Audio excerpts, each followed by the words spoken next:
From the bottom of the guard, I want to have the person in stage 1. Okay? Now when he moves away and gets to stage 4, ideally I want him leaning towards me punching so I can bring him back to stage 1. Now sometimes he's going to be leaning, but not leaning 100%. He's going to have one leg forward and one leg back. So therefore, if I drop my legs, he might not fall forward. What he does not understand is that by having one leg forward and one leg back, he's giving me the opportunity to do the hooked sweep from stage 4.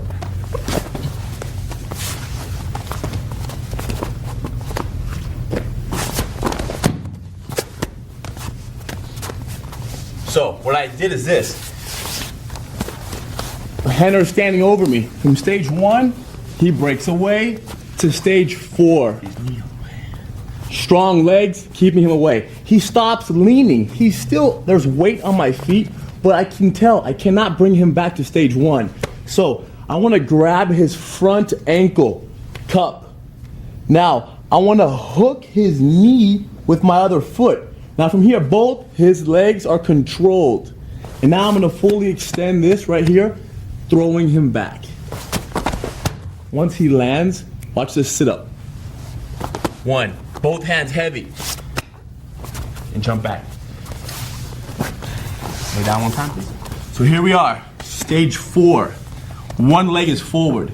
You have to understand very clearly that the indicator for the hook sweep is when the person on top of you is standing in a modified stage 4 base positioning. He's not sprawled back with both of his legs back and his body leaning, because if he was, I would quickly drop him into stage 1. He is modifying his base, and the reason he's doing this is because by standing like this, he has better control of his body weight. So it makes perfect sense, but it also makes the perfect opportunity for the hook sweep.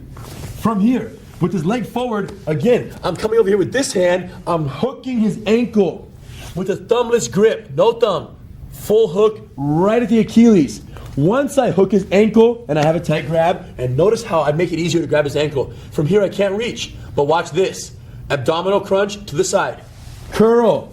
I'm curling sideways so that my hand reaches the ankle. Once I curl and I grab, then my other foot, the side opposite of the ankle grab, hooks the knee. With the knee hooked and the foot controlled, he can't step back with either one of his legs. They're trapped. So if at this point I hold the hook and I hold the ankle and I kick the hip, he has no choice but to go straight to the ground. For right now, as we practice this, let's focus just on the sweep and then reverse rolls. So watch from the side angle. From here, modified base. One leg forward, one leg back. Obviously, he knows which of my legs is forward by my hip positioning. Right now, even if his eyes were closed, he could tell that because this foot is further back and this foot is closer, my left pelvis is slightly more forward. Therefore, he can grab my ankle on this side because he knows that leg is forward. So, grab the ankle, drop the opposite foot. From here, remember, it's this pull. If this leg is kind of sleepy, I can easily step off of the hook. Okay, so we can't have that. When you sweep the person, not only is this leg holding tight, but it actually retracts a little bit, pulling my support leg that way while he pulls the ankle, while he lifts me with this kicking leg, the front leg here. Now, understand that because this foot is not on my hip, the danger of me punching you is a little bit greater than when both feet are on the hips. So when you take off one foot and you insert the hook, understand the risk that's involved and just make sure that the remaining foot is very active in keeping me away from your face. Now pull, pull, and push. All at once.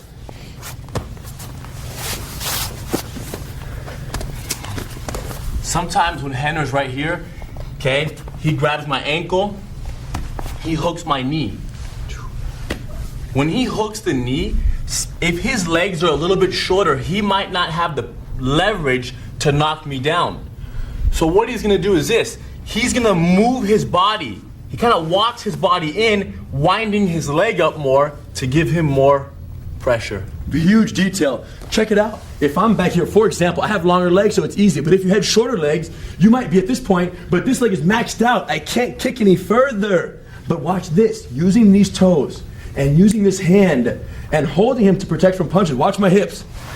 I pull myself under him further, and now if I hold both of these and I kick, he's going down. Just make sure you really extend. Now, rotate a little this way. I want to show them the foot. Watch this detail.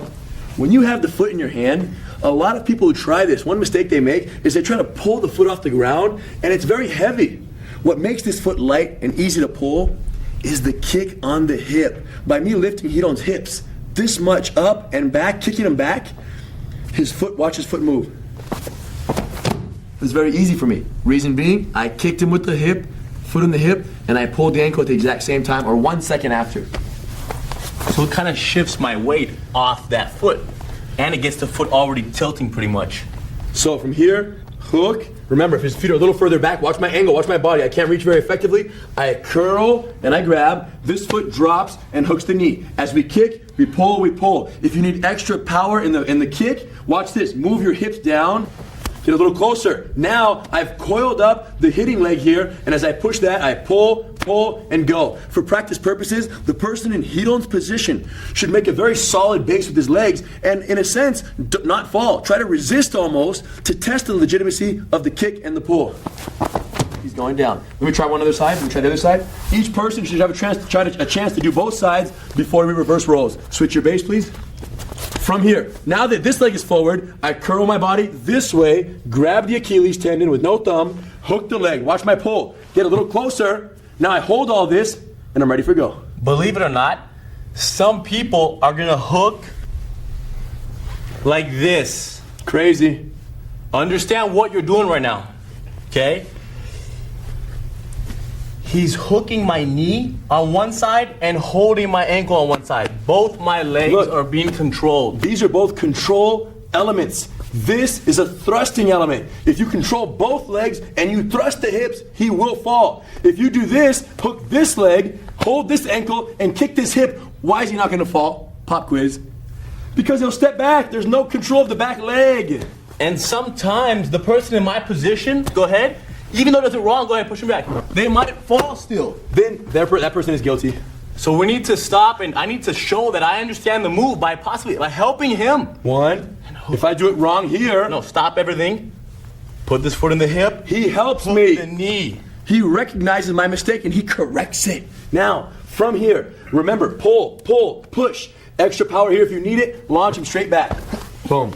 And then I go in his guard. Let's start this exercise from stage one with your partners in slow motion. From here, standing up, push me way to floor. From stage 4, top person, modify your base. One leg forward. And from here, he's gonna grab my ankle, hook my bottom knee, and in slow motion, if he needs to coil in a little bit, coil in. Now, everything's good, I verified. I'm gonna keep a solid stance. He's taking me down.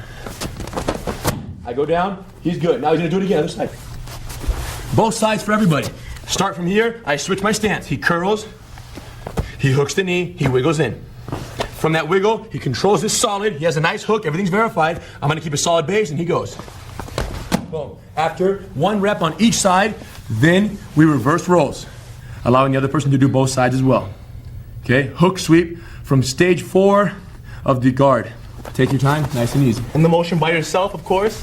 If my feet are up on his hips, figure out which leg is forward, grab it, hook the opposite one, and the foot's still on the hip. Pull these two and kick this one. This one. Boom, as these two right here, pull, and he falls down. Take your time. First, we want you guys to practice this move just like that. Left, right, both people, reverse rolls, nice and easy. And then we're gonna teach you what to do once you take your opponent down, because they're not just gonna lay there. We gotta follow up and finish the deal. Now that you've practiced the basic application of the hook sweep from the guard, we wanna teach you what to do once your opponent touches down, and how to follow up and effectively take control of the situation. Check it out. So from here, let's say we're in stage 4. Hidon has a modified base. From the modified base, which stage? I want to show him on this side. From the modified base here, I'm going to curl and grab his ankle. Same sweep. Hook, grab. Now, from the kick, I'm going to push him away. I'm going to launch him straight back. Once I do, I'm going to stand up on this side over here. Kick, he falls down. I get up on this elbow as soon as he lands. Now, of course, this is all going to happen very quickly, but I'm going to do it slowly now for drill purposes. He lands. The side that I grabbed the ankle on and the side that I kicked his hip on, I'm going to rock up onto that elbow, tuck my extended leg under my other leg, get up on my hand, and stand up in base the exact same way you learned in a previous lesson. Same stand-up method. Hands down, one hand or both hands, it doesn't matter, and stand up. Now that we're up, we're standing over him right here, we have to analyze what he's gonna do. Because now we have an opponent who was on top of us, got swept over, has no idea what just hit him, and now he's probably gonna try to stand up. And when he does, I'll be right there to pin him down. Stand up, please. Hold his chest and circle, chest to chest. Now, where do I end up? Side mount. Stay low, keep your head buried in his shoulder, wide base, low hips, and tight control. Okay? So, hook sweep, side mount follow up. Starting from the stage 1 of the guard, we'll do the full drill. From here, I stand up to stage 4, and when I do, I modify my base. I'm gonna give heat on this side. Slowly, he checks it. Notice how when he hooks the leg over here, I still can't reach his face. Why not? He has very good consistency in the remaining leg on my hip. His hook is good over here. One side note here. When you do this move, it's very important that you effectively push your opponent's hip, because if you kind of very softly push them down and they sit down, the bend of their knee right here, that your toes are hooked in, the bend of the knee here can make it kind of painful when I sit down. It might kind of smash your toes inside. What prevents that from happening, it's on this bend right here. This could get crushed. What prevents that from happening is pushing me far enough away that it won't get crushed. So, make sure that when you do this, you put them far enough away. Hold the ankle, push, pull, slow. Now watch the get up, slowly. He takes me down. Notice which side he's getting up on. He's getting up on the side that he had my ankle controlled on. Hands down, legs are folded. Nice get up right there. Little hop if he wants. Now from here, if I get up, he pushes me down. If the opponent tries to stay here and use his legs to block you, you grab it, you clear it, and you dive right into the straight side mount, chest to chest. Whatever you do, when you stand up, after he falls and I get up in base, I'm here, I'm ready to go. You can't be standing like this because his get up is gonna be very fast, okay? This guy has no idea what to do on the ground. So I'm like this, ready to dive onto his chest. Boom. Go back. Now, one important detail is when he's in dive mode, stand up, his face is just out of kicking distance. Don't stand in dive mode. Come on in, let's show him. Right there. Because you will get kicked in the mouth, okay? They don't know what to do. They're just going to start kicking their legs wildly. Now, and as Henner stands up, what happens? His feet go down. So he gets up. Right now, I'm not worried about getting kicked. So therefore, I can dive in. The person who's sitting up from this position, make sure not to put your hands on the ground right here, because as he dives on you, remember, it can hurt your elbows or shoulders. So safety tip, safety reminder, get up with your hands off the ground for safety. As he pushes me down, he'll nail me, circle, and then he'll lay himself chest to chest. Nice and controlled. Nice controlled, nice extension of the legs, and good chest weight on my chest. So we're going from stage 1 of the guard. Top person stands up. When they stand up, go to stage 4. From stage 4, analyze which of their 2 feet is more forward. Whichever foot is more forward, curl your body, hook the ankle, and then take your opposite leg, drop it, and hook the inside of their knee. From that position, we have 2 pulling forces and 1 kick. Pop them. They're going to go down. When they do, rock up on which side?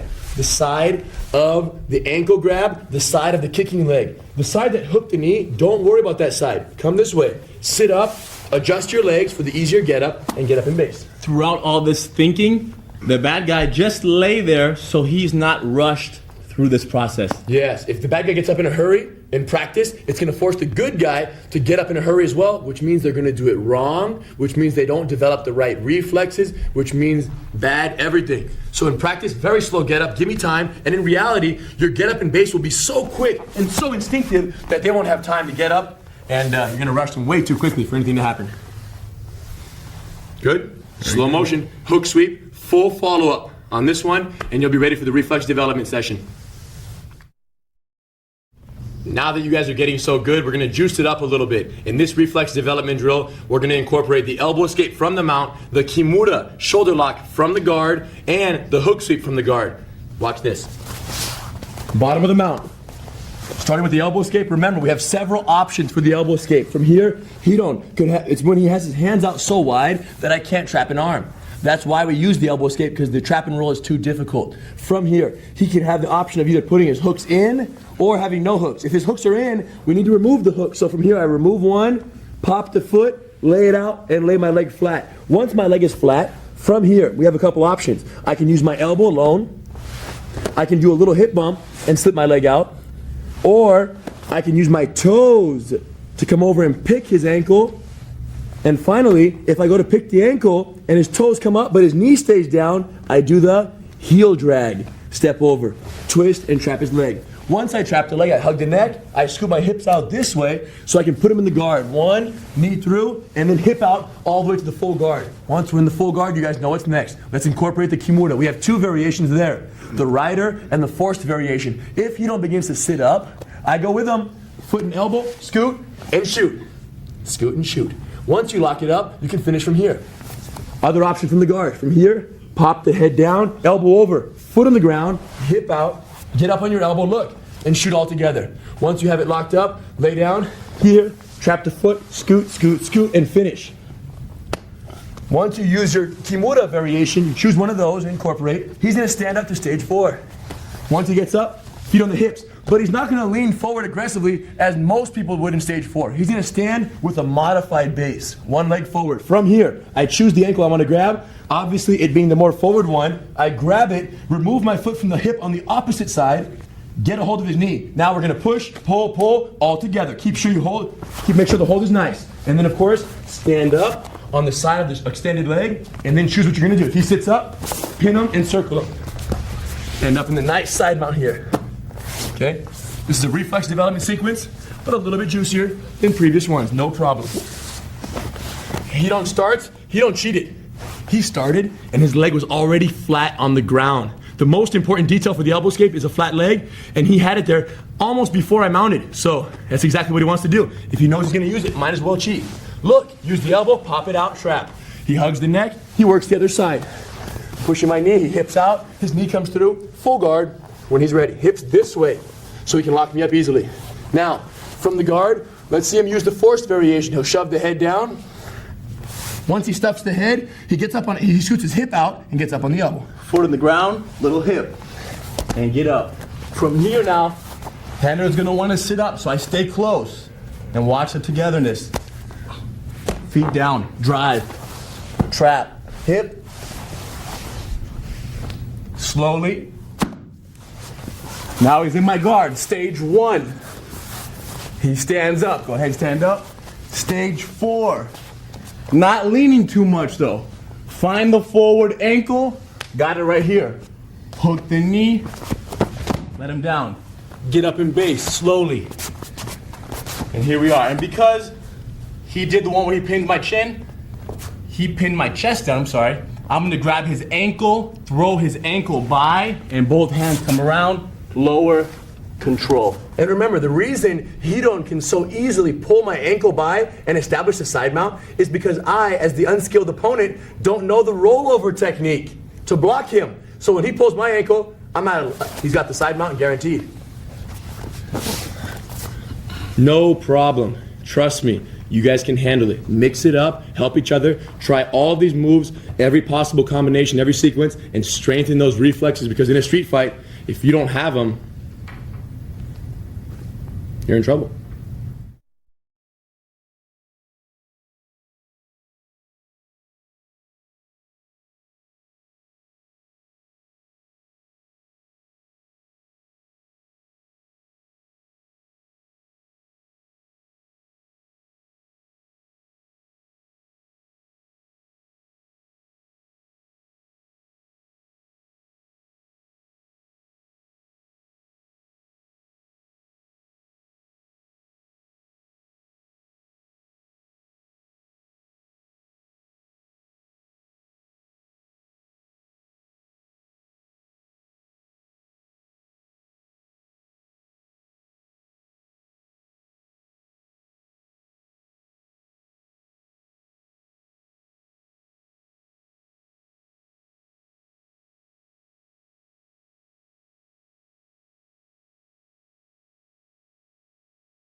Now that we've added the hook sweep to our arsenal from the guard, we have to understand when you would use that in relation to a stage 1 pull or a stage 5 situation. If he's in stage 4 and they're leaning forward very aggressively, it's to your best advantage to let them back in and establish stage 1. If they're in stage 4 but they're not leaning at all, kick their knees, back them off, and go to stage 5. Don't let them hang out in the middle area. But if they're in stage 4 and they have one leg forward and they're partially leaning but not fully committed, get a hold of that ankle and knock them down. Take advantage of that hook sweep. Even though when they're in between, they're leaning a little bit and they're in base, you want to knock them down, be very careful because at any second, he can go back to wanting to hit you. So you have to just feel that. Your instinct will tell you. If you feel like he's going forward to hit you a little bit, both feet right back to the hips and don't get punched. Our number one concern is not to get knocked out. In conclusion, the hook sweep is not a necessity, but an opportunity. it's time to tighten up the reflexes. Let's throw in the rear clinch and the rear takedown with taking the back from the mount and the rear naked choke variations. Check this one out. Starting from the front, Hidon's gonna bring his arm over my head. I'm gonna quickly turn the corner. Once I get down behind him, control for a second or two, keep my base solid. Now, set up and block. Step forward with the side over here and block the heel. As soon as you mount, modified mount, probably the most common thing is for them to go to their knees, and that's why we're gonna do that. He gets up, I hook the legs, I go in, I establish my over-under. And regardless of where he ends up, I end up with the choke. If we go strong side or weak side, hold the shoulder, pick it up, switch hands on the weak side, and finish here. Had we fallen to the other side, that's what we would have done. Strong side, no problem. Hidon's turn from the front clinch. He's here, my arm slips over the head. He turns the corner, he gets low. He holds his fingers here, keeps it tight. Slowly, set up step and block the heel. Quick pull to quick mount. He stays low here. When I go to my knees, he establishes the over-under. Now, there's something we need to talk about. When someone gets your back right here, or when you get the attacker's back, something that might have crossed your mind is the thought of what if the person in this situation tries to stand up? Two things to keep in mind. From here, number one, if you extend your hips a little bit and you drive your pelvis into me a little bit, it makes it almost impossible for the person to get up. Right now, for me to get up, I'd have to bend, relax, curl my body, and stand one leg up, stand the other leg up, and up I go. But if he don't, as I think about standing up, he drives his hips a little bit, go ahead, I can't bring my leg forward to be able to stand up. So, get up prevention, drive the pelvis. Go for the neck right away. Wow, he's lightning quick.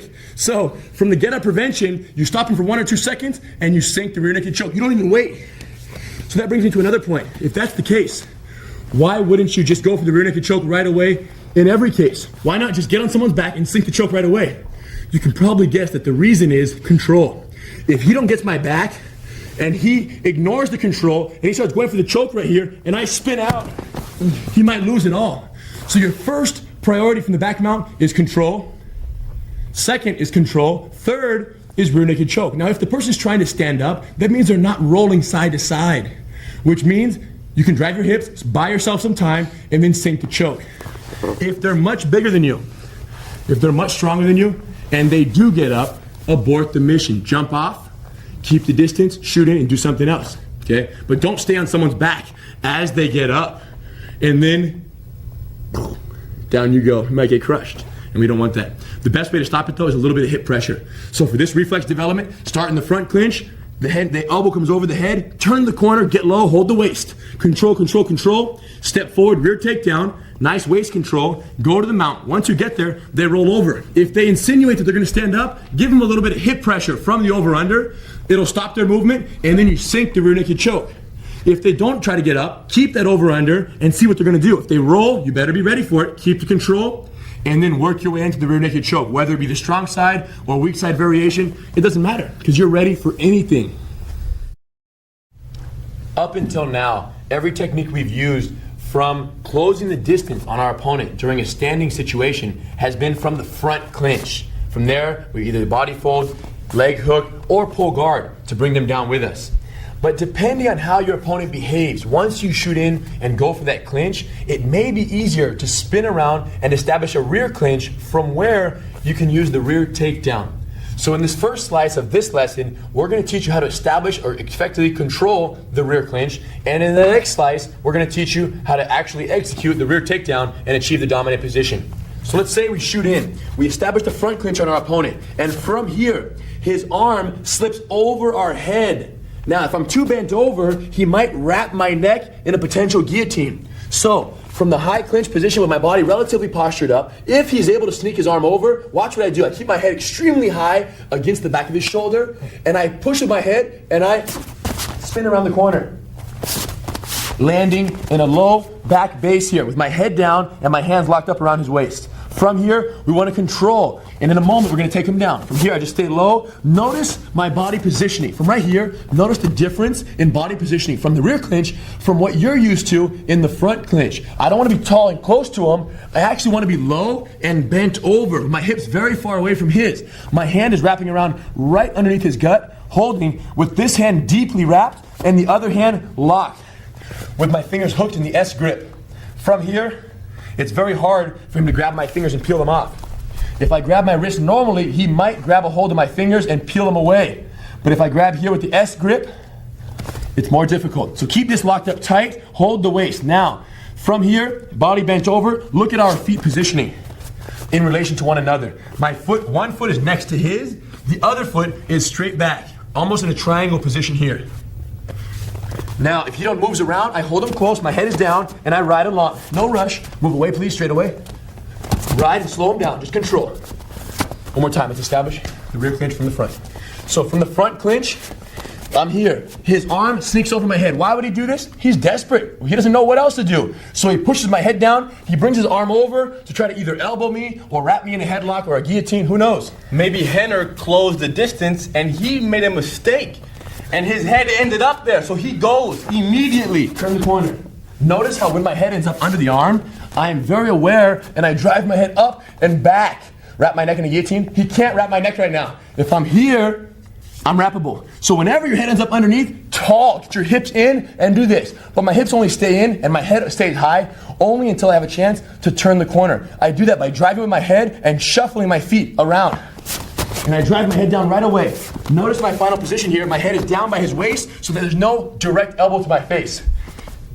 When Henner gets here, right now, he isn't going to work to prevent me from turning facing him. So he's controlling my hips 100%. What I want to do now is I want to twist, relax, and possibly face him. I don't like having this guy behind me. So the wrap of his arm right here, the bend of his elbow, is controlling my hip bone and not allowing it to twist. It's very important that you are expecting them to twist in place, more likely than for the person to want to run away.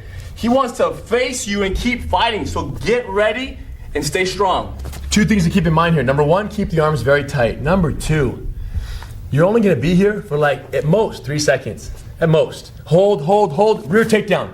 But what he don't say makes so much sense, because if you, during that 3 seconds, are very loose in your control, they're going to spin and get out. So, let's get low, let's hold tight. Right here, I'm pinching this. I'm pulling his gut to my shoulder and chest, and I'm keeping it snug against my body so I have that lower body, that waist control. Keep it there, ride around, make your base solid, and hold him until you're set up for the rear takedown. So Hidon will try from the front clinch, right here. Here's the exercise. This person take the elbow, shove the arm over. As soon as I do, watch, he don't stand tall, nice and slow. From there, he turns the corner, and he immediately drops down.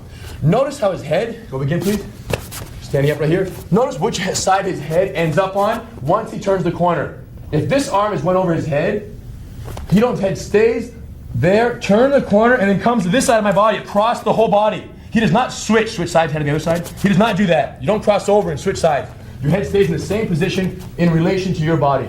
Notice my hands. For the body fold takedown, I'm holding my wrist.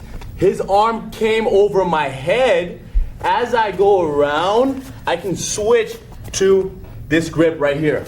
Head low. Notice in the S grip right here, one minor detail that you should be aware of is if you switch your grips, it's not as effective and it's slightly uncomfortable on Hidon's wrist right here in the bottom of the S grip. So make sure that the one that's hugging the stomach, which is the one on the side of his forward leg.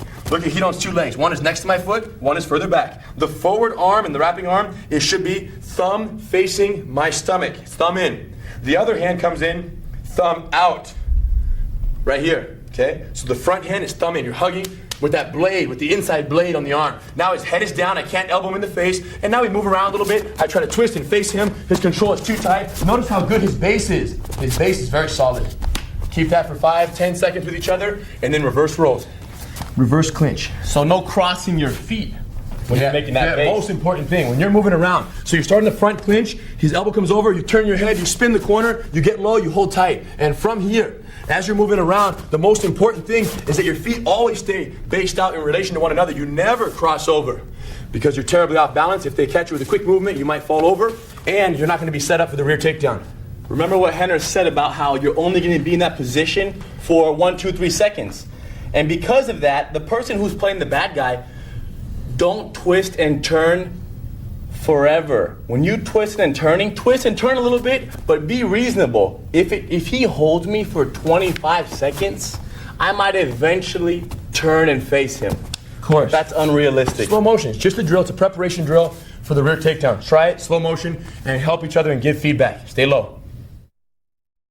Now that you've seen how to transition into the rear clinch from the front, as well as how to control the rear clinch once you get there, let's discuss how you would effectively take a much larger opponent to the ground from the rear clinch. Check it out. So I'm in the back here. Start from the back. I've got his waist. I'm going to demonstrate it one time, then we're going to break it down. So from here, the 1-2 step. Notice the angle of my feet in relation to his. Watch this.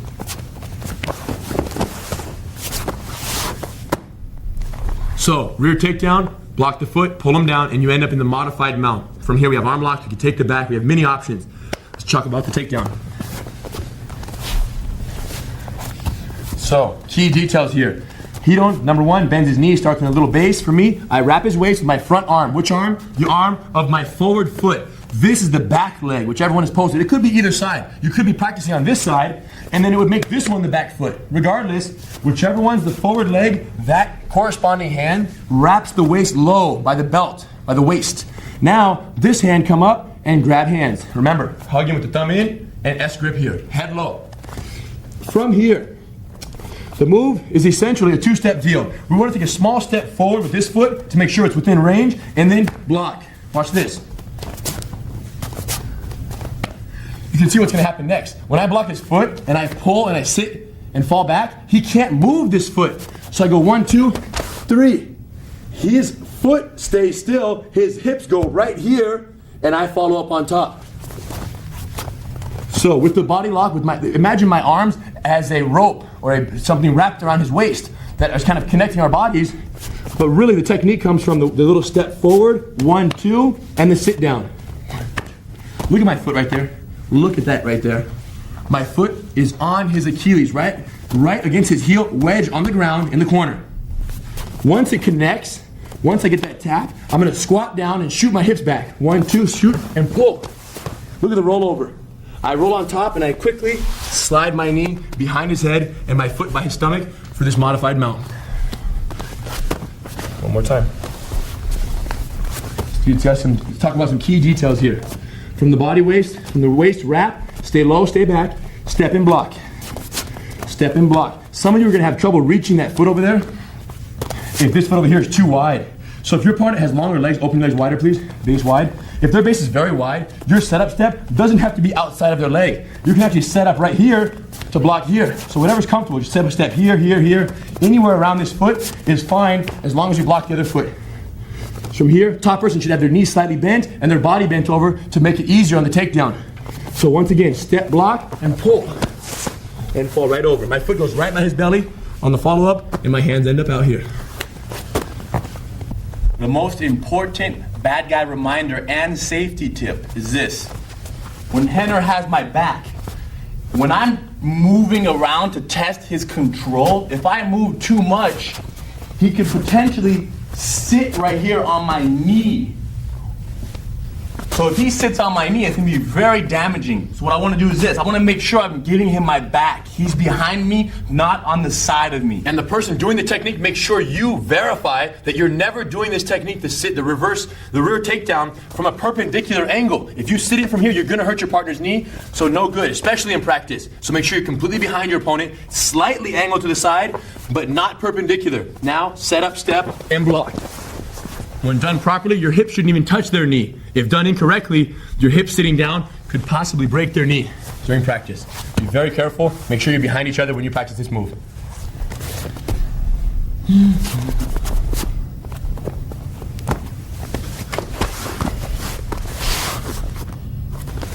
Are you always able to see the foot? No. Sometimes people can't see the foot. When Henner's behind me, can you see my foot right now? I can see the outside of your toes, but sometimes I can see. If your feet were closer together, I would not be able to. I can't now. So how do you know where my foot is? Well, your foot's connected to your ankle's connected to your knee's connected to your hip's connected to my hands. So I know they're all connected, okay? And if I follow, I know where his hips are, I can tell where his legs, they're not completely spread, I can tell they're slightly bent. So just generally speaking, with enough practice, I think you know. You build a sensitivity to knowing where that foot is. What do you think? When Henner does that little step right there, those 2 steps, notice how he doesn't stop there. Whether he goes there and goes back or he goes there and falls, he does not stop in that position. Go ahead and do it. It's fair to your... It's just a touch. There's no pause. When I get there, what you guys should do for practice, the best way to practice this is set up and step. Do it 3 times. On the 3rd time, we're gonna take down. What Hidon's saying is that you can't pause. Once you do the setup and step, you are off balance. And as a result, it's not designed to be stopped. That off-balanceness is supposed to be used to your advantage for that takedown and to give you momentum for the follow-up. And also, I feel like when you do the move, Henner's pulling me down slightly after he sits down. So go ahead and grab me again. The wrong way to do it would be like this. This is very, very much the wrong way to do it. Step forward, block the foot, hold, and... You can see, I connected to him, and we just fell like 2 trees in the woods, okay? We don't want to do that. One more time. What Hidon is saying is it's a step, a block, and a separate motion on the actual takedown. I go here, step, block, squat, and then shoot. So you go down, you leave him there, and at the very last second, when you're about to roll back, then you bring him along with you. So you kind of let your arms stretch out a little bit. Like a bungee cord. Imagine a bungee cord being around his waist. That's more or less the effect that we're looking for. You wrap his waist, you're not hugging 100%. You're there when you decide to do the takedown, step, block, release, and then boom, at the very last second, you bring him with you. Look where my foot is. It never leaves the foot. You're constantly extending the heel, pulling him down with you. From there, nice roll up, and you're good to go. Before we do this move, we visualize what we're gonna do, okay? Henner is on that side of my body. His head is on this side. If he was to walk over here, go ahead, his head would switch.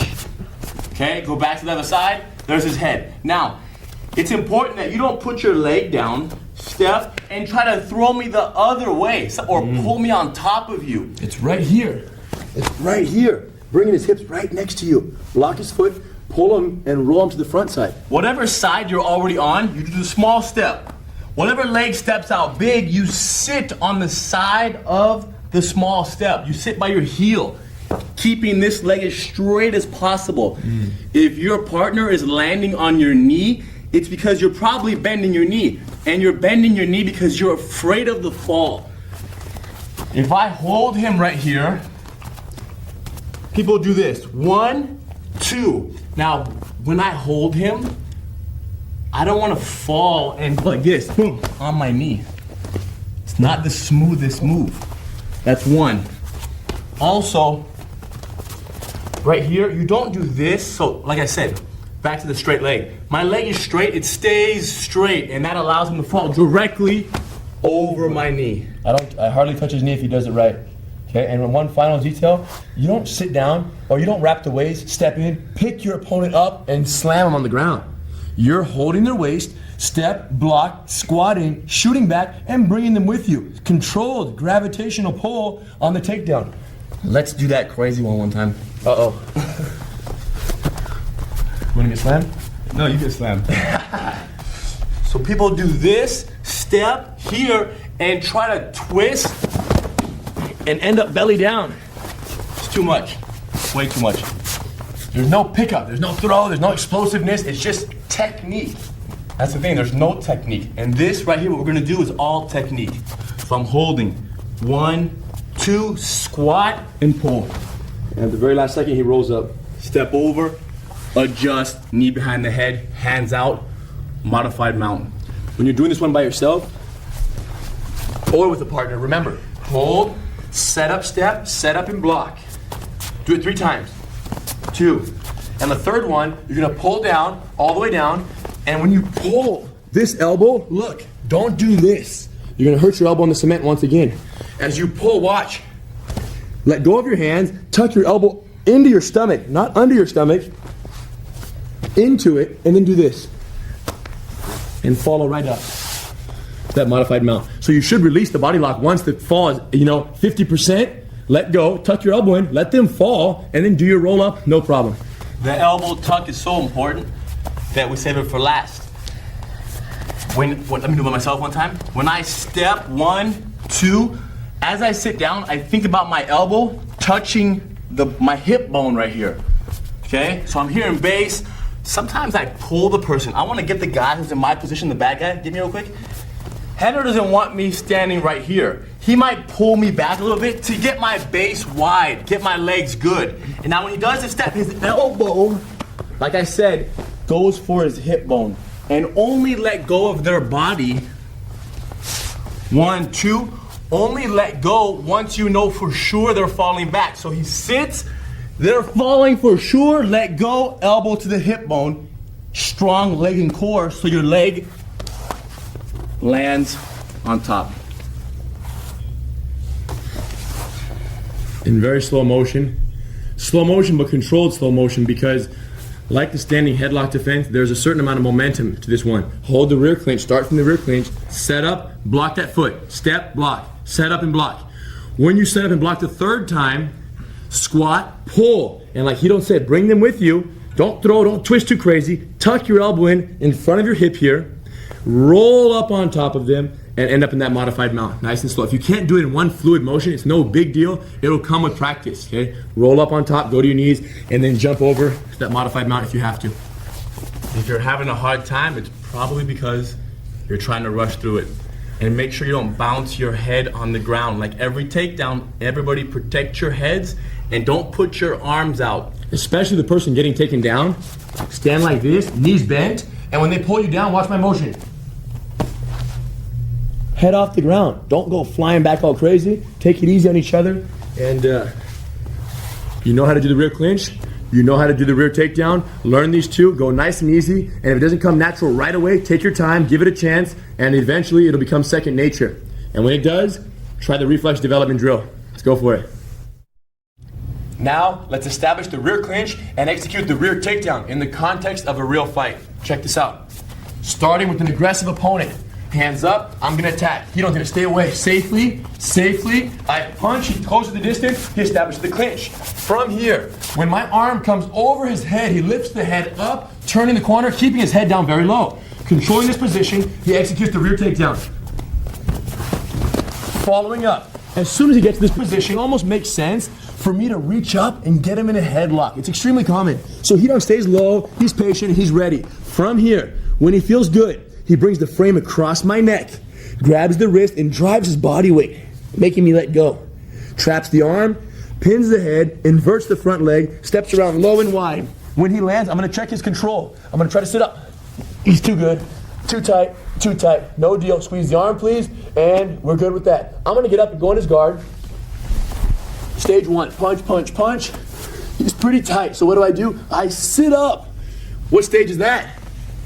Stage 3, knees in the chest, feet near the hips right here, protecting the punches from happening. From here, I stand up. His hips go down, his feet extend, pushing me away for stage 4. Now, before he has a chance to pull me in, I throw his legs out of the way. So he lets me side mount. This time, I get the full side mount. So allow your partner, bottom person, allow the bad guy to get in nice and tight. I'm so close right here that Hidon cannot escape the shrimp escape version because I'm going to hold him too tight. So what does he do? He waits. And what he's waiting for is the opportunity to escape when I try to punch him. So I'm going to push off and try to sit up. When I do, look how close he is and how safe his hands are positioned. He's hugging my neck, hugging my arm. When I sit up to pull that punch, he braces my hip, scoots away, and shoots his knee into position. Now he extends on this side, slowly putting his foot on the ground, scooting out that same way, and locks me up. As soon as we land in the guard, I get angry, so I drive my weight on him, start to throw some body punches. He wraps my arm on that side, and then he scoots his hips out so that he can insert his toe hook under my hamstring. He underhooks my arm, and while reaching up very high, he sweeps me with the elevator. As soon as he lands, after the elevator hook sweep, he stays low, he hugs the neck, maybe a distraction with a strike. I protect my face, he pins the wrist to the ground. And you can imagine what's happening next here. Feed the wrist with the thumb, go under, grab your own wrist. And as he does that, he slips the back hook in so that when he comes around my head, his hip pressure is so good that I can't push him off. His back hook here is too tight. Make sure you remove your thumb. No thumb. We want monkey grips on the bench arm lock, the Americana arm lock. His hip pressure is too good. He's going to slide and lift. It's my turn. So keeping the distance here, I'm going to stay 2 arms away. Measure, slow steps. He punches, I shoot in. I control from here. From here, if his arm comes over the head, look, high head, turn the corner, spin around here, stay tight. From here, keep low on his waist, take your time, step in block. Rock your way up, and when you land here, stay low. Normally they'll go to their knees, but if they sit up and wrap you in a headlock, don't be surprised. It's very common as well. As he throws me in my face, I stabilize. Control is number 1. And then I come in. Breaking his neck with my frame, pulling this up, trapping, pinning, putting the foot up, stepping around, and grabbing the arm lock. My legs are already very tight. From here, keep the wrist control solid, my heels tight, and slowly, pressure comes in. After the pressure, he goes into my guard. Stage 1 of the punch block series, my head is up for protection. He sits up. Right to stage 3. Push my chest, build the knees in. He's covering his face, immediately covering his face. And now I stand.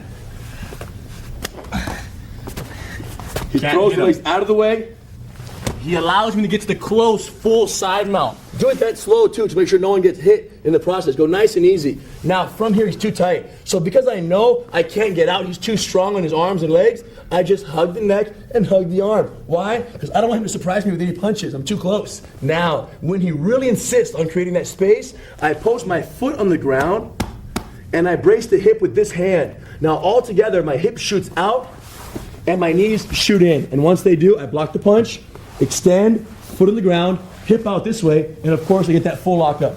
Now, from the guard here, he leans forward, driving his shoulder into my chest with one posted leg. It's a perfect indicator for elevator sweep to the mount position. So I hold his head, I wrap this arm, watch the hand, sneak it in. From here, uncross your legs, pivot on his thigh, shoot your hips out, and insert your hook around the side door under the knee. Now my hand goes under the arm, here, and I reach super high. The more I reach, the more his momentum begins to shift, and his weight begins to shift this way. Now, the sweep is very easy. From the final mount, I step over, I hug the neck, and I get low. One distraction here, pin the wrist down, feed the wrist. Go under the arm, grab your own wrist, and as you bring the elbow around, insert your back hook. Without a hook, your Americana arm lock is essentially worthless. Get low, no thumbs, head down, so you don't get eye gouged, and then slide his lift. Remember, don't just lift the elbow. Paint the mat. That's the key. Go painting. So you guys know the flow. Follow the flow. Starting standing up, keep the distance. Aggressive opponent throws a punch at you. Protect your face, make contact. Drop your hands, wrap the waist in the clinch. From the front clinch, their arm sneaks over your head. Possibly attempt to get a guillotine choke, but who knows? When they do that, you turn the corner, you get a low rear clinch. Make sure to lower your level and wrap the waist with your body bent over. Step in, block the heel, sit, and pull. Once you pull and you roll up to the mount and you're on top, transition in to the modified mount. If they sneak into a headlock from there, no problem, because your hands are out, your base is good. Frame, sit up, catch the arm, spin, arm lock. Once you have the arm lock and you finish, let them up into your guard. From your guard, we're going stage 1, control. Stage 3, extended hips, keep them away. And then if they stand up, go to stage 4 with your hips down. From stage 4, keep them away until they throw your legs out of the way and they achieve the side mount. Remember to let them achieve the side mount to practice your punch block variation of the shrimp escape. From there, let them stay close, hold those punches, make sure your safe positioning is perfect, and stay solid. Keep that control until they insist on breaking away. And as they do, put your outside foot on the ground, shrimp your hips out while you brace the hip with your forearm or hand. Shoot your hips out, and when there's just enough space, shoot your legs back into position, bite their body, clamp up on their upper body so they can't punch you, and shimmy your hips out the other way so you can establish full guard. Once you get that full guard to finish, they're gonna post up one leg and drive the weight forward. Uncross your legs, hip scoot out to the posted leg, insert your toe hook, continue to wrap the front side arm, and then right before you want to throw them, insert the underhook on the arm, because that's where the real power comes from. That's where the real leverage comes from in the elevator. Reach for the stars, hook for the stars, sweep the bottom leg, and over they go. Once you end up in the mount, you know what to do. Hug the neck in a headlock, chest low, pin the wrist to the ground. Feet it behind their neck, thumb full grip, come under, grab your own wrist, no thumb, a lot of hands. And as you loop your elbow around the head to finish the Americano arm lock, make sure you put the back hook in, because if you don't, everything I just said would be wasted. Nice and easy, guys. Fight simulation drill, it's yours.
It's time to see how the haymaker punch defense will fit into a fight simulation drill. Check this out. Starting from a standing situation, I'm going to attack with the haymaker punch. Make sure that when you throw the haymaker punch, you shuffle and swing big. So watch my feet here. Shuffle, swing. He don't slips. Gets right behind my waist. He's controlling. He does the rear takedown from here. Step and pull. As soon as we land, headlock control. And what I want to do in this situation is I want the bottom person to hold the headlock and do a cooperative roll off. Both of us rolling off all the way until I end up on top to simulate the possibility of you getting rolled off from that mount position. From here, we're going to use the frame escape from the headlock. Headlock escape number 1. And with the frame in place, he's going to scoot his hips out. I'm going to keep the headlock very tight. When he gets over my head, I'm going to keep the lock tight. He's going to follow up. Once he follows up, he steps over the body. Knee behind the head and sits low, stabilizing from here. And then I'm going to let go of his neck out of fear of getting punched in the face. He can even distract me with a punch. I let go, I go to my knees. Hito takes the back, locks the over under, keeps it tight with the hooks in. And then from here, we roll one, we roll to the side until we end up on the weak side with the hooks in and the upper body control tight. He's going to use the weak side rear naked choke. So from here, he hugs my shoulder, quick little pickup, switch hands underneath, dropping me. If my chin is not aligned, we remember, he don't pushes the chin down and lines up the elbow. Sinking the choke, head down to solidify. Done deal. As soon as we finish, I'm spinning into the guard.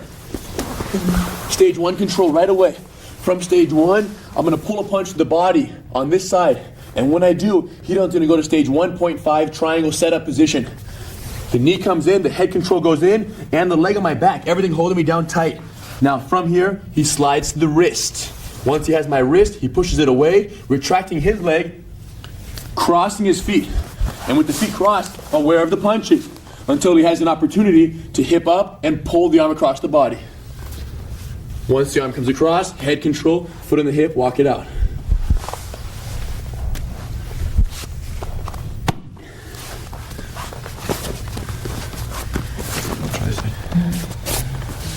So again, from a standing situation, haymaker punch. He don't shuffles from a distance. I protect, I slip under and hug the waist. Stay low, hold until rear takedown. Once we end up here, remember what we're gonna do. Headlock and a cooperative roll off. From the headlock, we're going over. I'm gonna let him side mount me. I let him establish the side mount with the headlock in place. Now, frame escape, grab your wrist. When you're grabbing your wrist here, you can grab over, outside of his arm, or you can grab inside his arm. Either way, hold your wrist, extend the arms as you scoot your hips away to bring the leg over the head. Now, his headlock's gonna be tight, so he's gonna keep control while I go to my elbow and get up to my knees. From here, stabilize, try to test my base here. Hands out wide, sit low. There's no rush. Step over the body, sit low behind him, keeping the hands out the whole time. Now, how are we gonna make him roll to his knees? Distraction. Boom. He gets up, he can't protect his face. I go to the back, sitting low. Look how I quickly adjusted my head so that I'm low in his back. I don't wanna be here. I'm here. Over, under. We're gonna roll this way, keeping it tight, all the way controlling until we land on the weak side. From here, slow motion. Hold the shoulder with the top hand, weak side, rear naked choke. Pick him up and switch hands on the drop. And again, if you need to, adjust that chin. And then sink the hand quickly behind the head, making sure to hold your bicep and lock your head down. Keep your hook solid, expand. And as soon as you catch, let's release. He's gonna spin into the guard from here. Keep him very close, never give him the space. Never give him the space for one shot to the face. Now, he pulls a body shot, and when he does, my knee comes in. Boom. Immediately when I grab that tricep and I feel the space, my leg bites the back and my hand holds the head so he can't break away. From here, I slide to the wrist, expand, pushing the arm away so I have space to come through. If that's difficult, go around the world. Cross your feet. Once your feet are crossed, watch punches here. Watch the headbutt. Use your legs to control his body and your arms to control his arms. Now, hip up. Pull the arm across, hold it down low. Hand on the head, foot on the hip. Remember, foot wedges the hip. And most important thing is if this person is leaning forward here on my body, that I get out from underneath him. Watch how I do it. Using my legs, hold them in place while I move this way, walking on my shoulders. Now, I bite high, I lock the triangle, and I squeeze my thighs here tight while pulling the head. So the most important detail here on the haymaker punch is the predictability. If it's very predictable, you can slip it. If not, shoot in aggressive opponent. But in this fight simulation drill, haymaker punch, we're slipping it to that rear clinch. From the rear clinch, we execute the rear takedown to the modified mount. They're gonna grab you in a headlock. Allow them to roll you off and get to the side mount with that headlock. As soon as they get there, frame escape. But I want the bad guy to keep the headlock tight so that you can use the follow-up to that modified mount position. Once you get to that follow-up position, stabilize, keep them low, and when you feel comfortable, use a punch or a slap, something to distract them, causing them to roll to their knees out of fear of getting punched. When they roll, let them up, take the back, over under. Roll around, land on the weak side. Rear naked choke, weak side variation. Quickly spin into the guard, bad guy, and from within the guard, try to punch the body. Once they try to punch your body, bring the knee in, stage 1.5 triangle setup, and finish with that triangle choke. Making sure to squeeze your thighs together.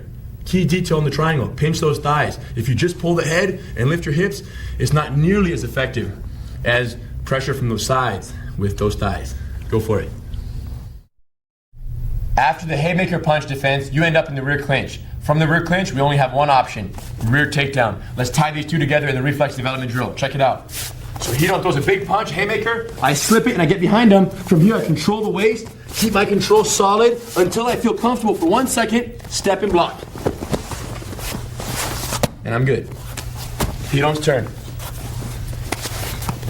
From a safe distance away, 8 feet or so, I'm gonna shuffle. And remember, the reason he's slipping the haymaker punch is because of the predictability of the punch. If he couldn't predict it the way he's going to, he would just shoot in into my chest and use the standard aggressive opponent strategy. But haymaker punch, you take advantage of it. Get behind him, stay tight, and from here, when he feels good, I calm down, step and block. And goes right up to the modified mount. There aren't many variations to each of these techniques, so keep it simple. Slip the haymaker, control the rear clinch, and get that rear takedown to the modified mount. Go for it. In many cases, it's very difficult to predict your opponent's movements and the aim of their punches, but sometimes they want to use what we call a haymaker punch. And when they do that, it's extremely predictable, and it normally happens from quite a safe distance away. Your opponent is far away, they have an attitude, they're having a problem, and out of nowhere, they rush you with a huge punch. When they do this, there's so much power and body weight coming behind that punch, it's the best option for you to slip underneath it and get behind them. So, we're going to slip or defend against the haymaker punch. Hidon throws a wide punch, and we end up in the rear clinch.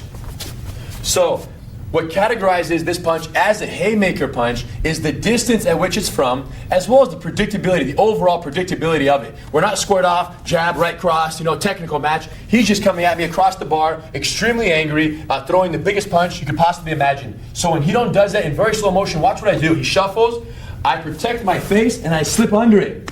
Key detail, this hand goes up, so that even if he makes contact, it deflects it over my head. So I step forward, and I protect.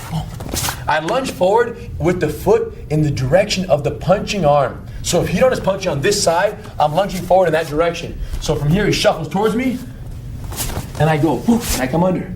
Notice how I only lower my body enough to slip under the punch. If his punch comes this high, I lower this much. Just enough to miss it. I don't want to do this, there's no need. So once again, stay away a little bit further. This move should be practiced from at least 8 feet away. That's the realistic situation. So from here, Hidon shuffles big. I drop, I go under. As soon as I slip, my other hand is already catching his waist. So I step to the outside, I slip, and I'm hugging his waist, setting me up for the rear clinch. One more time, please. Boom. And now I shuffle around the back. Notice that little shuffle step to get me in position for an effective rear clinch control with one foot next to his foot and my other foot out here. So even if he moves around, I can control no problem. And remember, the grip on my hands right here is the S grip. Hugging the waist, hooking my fingers here with the hugging arm, thumb in. Hold this tight, keep my head low by his low back so I'm effectively protected from punches and elbows. Hidon's turn.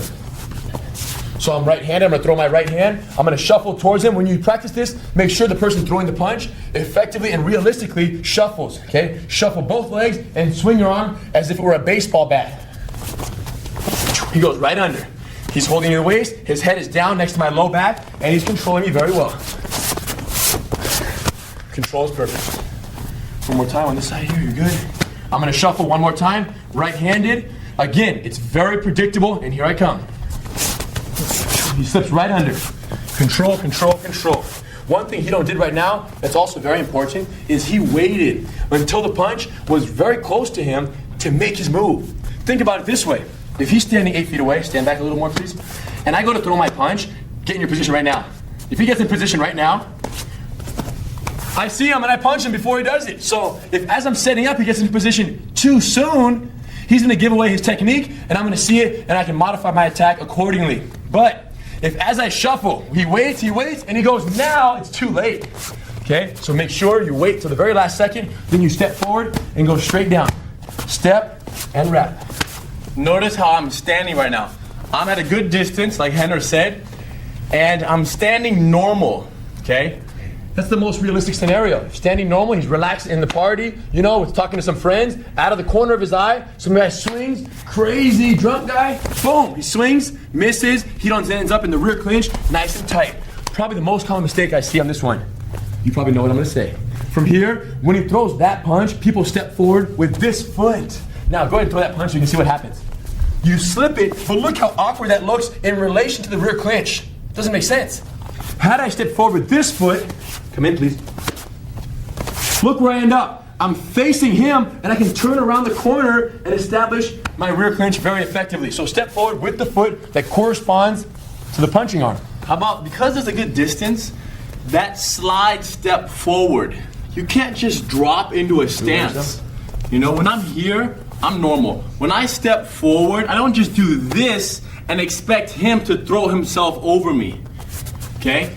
So, as I step forward, my back leg moves and adjusts, so I'm in a good stance right here. This is simply utilizing the principle of closing the distance. The more you guys can make this happen, the better. Instead of you waiting and him coming to you, as he prepares to hit you, you go under and you approach him as well, so you end up in that tight rear clinch right around the corner. You're meeting halfway. Meet in the middle, for sure. Also, one thing, his head. He's very clear on his head going under my arm. Some of you are going to cover your head, go for it, and let your head hit the chest right here and end up in the modified clinch. Look where we end up, possibly in a headlock. Not good, okay? So that's the most common mistake, for sure, is that people, they step forward, their hands are up, but for some reason, they leave the head in front. Watch my head in relation to his arm, slow. Look. Behind everything. Now, I shuffle around. So your head leads the way. It doesn't hit his body. It goes around the corner, right under his armpit, and around his ribcage. Should we do both sides? You could. Slowly. Like the other techniques, or like most of the techniques, you don't want to venture into the other side or the weak side until you feel extremely comfortable on the side, or your comfortable side, which should start off as the right-handed punch side. Again, assuming most opponents will be right-handed, you're better off investing your initial training time in preparing to defend against a right-handed haymaker punch. Well, because the move's so simple, and you do the move 10, 15 times, And you do it in super slow motion. to do the left side, standing normal. Normal, yeah. I bring my hand back so slow. I go here. Same side foot, hand goes up, base, bend under, and hug the waist. Turn the corner and lock that rear clinch. You do it so slow, it's impossible to make a mistake. And if you do, you pause in the moment, you rewind, you go right back into action in super slow motion. The best way to transfer the knowledge is to slow it down to a speed where you can literally transfer each step along the way. And you end up with a perfect technique on both sides and reflexes that could literally save your life. Now that you have learned how to defend against a haymaker punch, it's extremely important that you know when to use this strategy versus simply shooting in on an aggressive opponent. The primary difference is the predictability of the punch. If the person is standing 8 feet or more away from you and they're swinging their hand extremely wide right to your head, you can use the slip of the haymaker.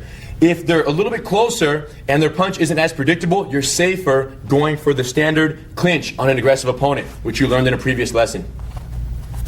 Because this punch is so heavy and so powerful, it's extremely important that you lower that 6 inches, that you actually drop down and go under the punch. And also that you move forward and close the distance, and don't lower too much, of course. To that effect, when you're practicing this technique with your partner, it's important that the person throwing the punch actually aim for the other person's face. Of course, not really trying to knock them out, but at least aim realistically at the right level so the person doing the move can actually have a sense of the timing and the amount that needs to be lowered in order for the move to be effectively applied in combat. And if your partner does not duck, stop the punch. You know what I mean? Don't hit each other. They'll appreciate it.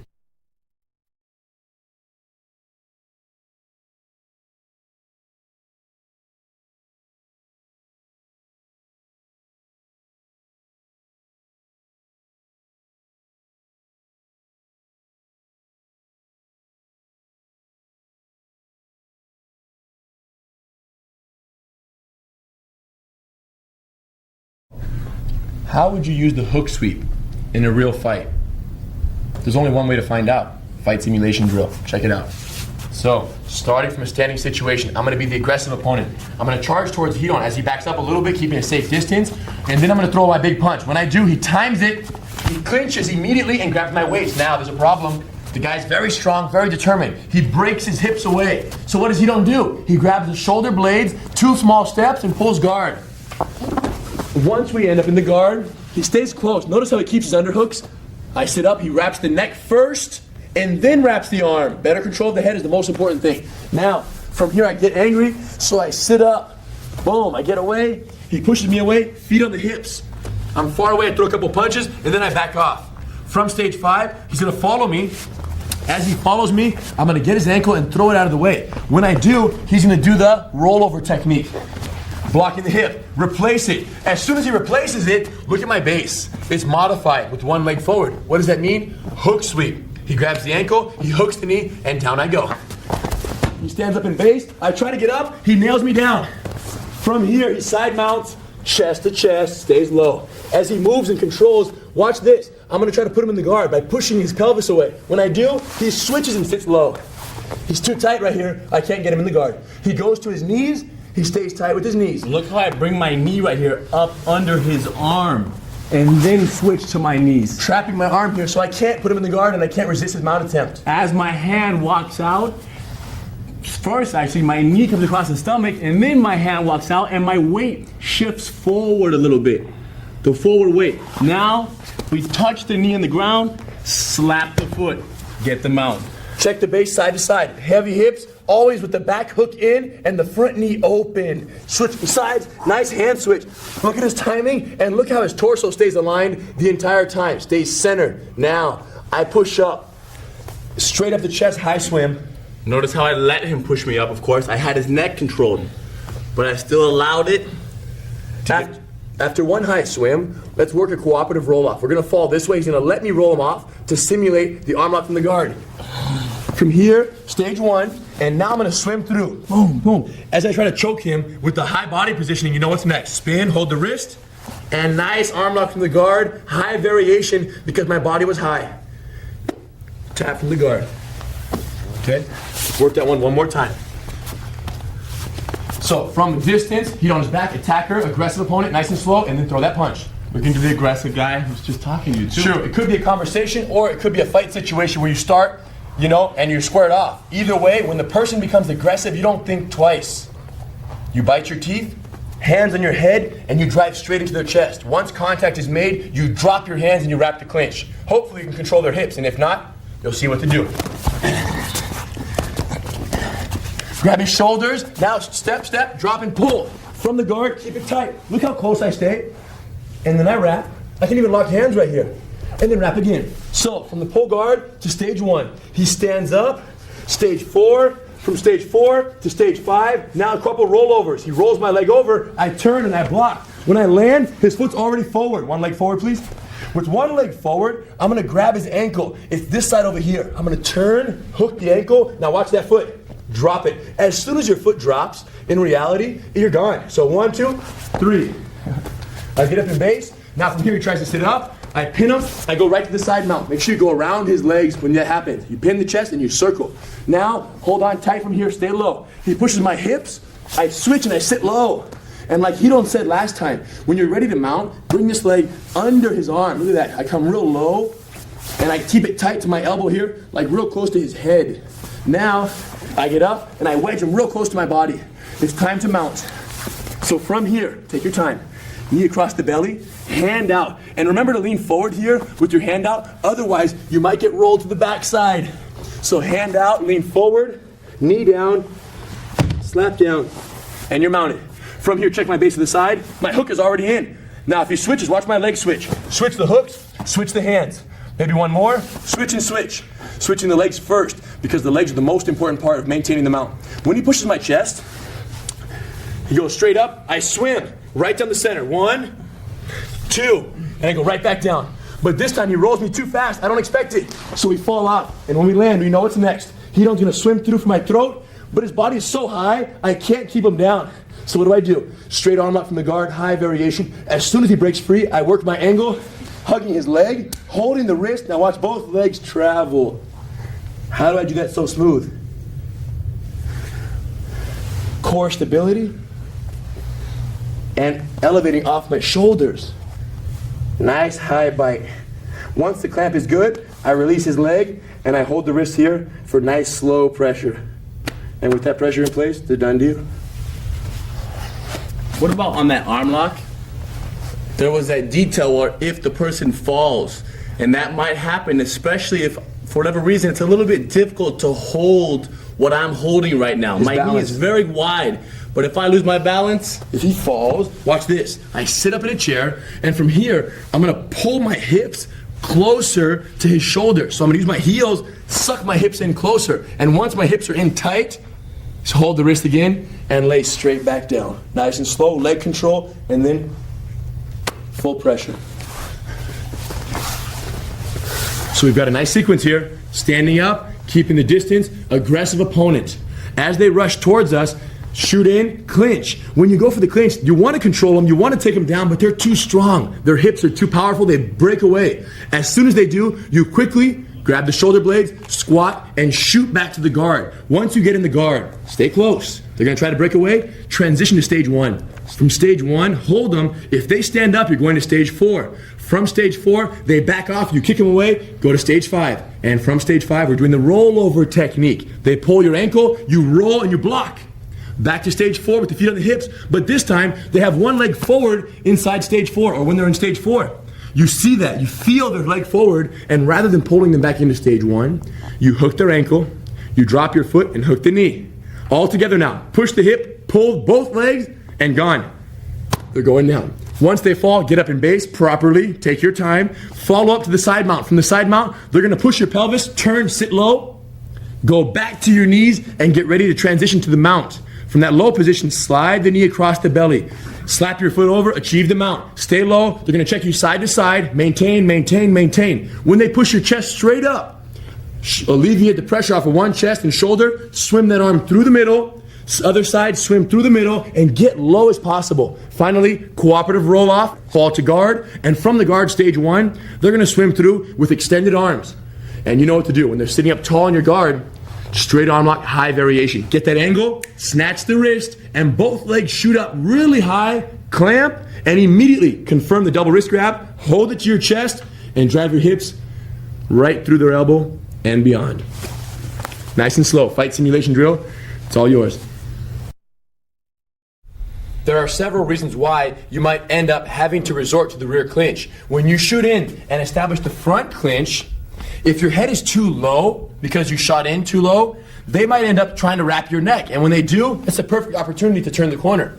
If sometimes, for some odd reason, I've seen from the rear clinch, from the front clinch, this person, for whatever reason, turn on purpose and give their back because they don't like the fact that they feel so controlled, their hips, so they just spin all together. I don't understand it. I just take advantage of it. And that's what the rear takedown is for. Whatever the reason might be, when you find yourself in that rear clinch, take full advantage of the opportunity. Make sure when you get behind the person, you don't spend too much time holding them. The longer you wait, the more time you spend there, the more time they have to figure out how to escape, how to turn facing you, which is not good. So get behind them, 1-2 step, bring them down, get on top, choke. Don't be surprised when they roll to their knees and get up so you can do that choke. And also from the rear clinch, remember, when you step in and you block, there's no throw. This is stepping, blocking their foot, and falling, using gravity to your advantage. Just use your arms as a seatbelt around their waist and bring them along with you. That's all it is, gravity on your side.